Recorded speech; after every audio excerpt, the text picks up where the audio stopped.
Rabies masih menjadi ancaman kesehatan masyarakat. Pengendalian rabies dilakukan salah satunya lewat vaksinasi rabies yang digelar Dinas Pertanian dan Ketahanan Pangan Kota Palembang Selasa lalu. Vaksinasi menyasar hewan penular rabies, terutama anjing dan kucing.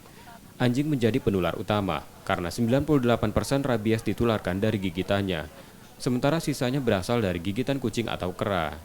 Cakupan vaksinasi minimal 70% menjadi syarat daerah dapat dinyatakan bebas rabies. Hal itu didukung pendataan populasi hewan penularan rabies di masyarakat.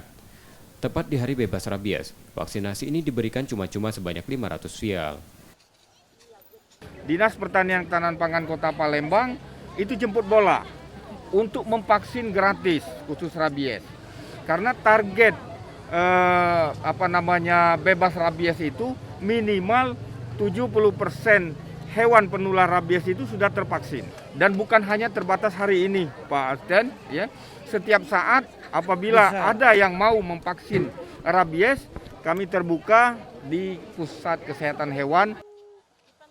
Pemberian vaksin diharapkan mengedukasi masyarakat pecinta hewan peliharaan, pentingnya vaksinasi rabies.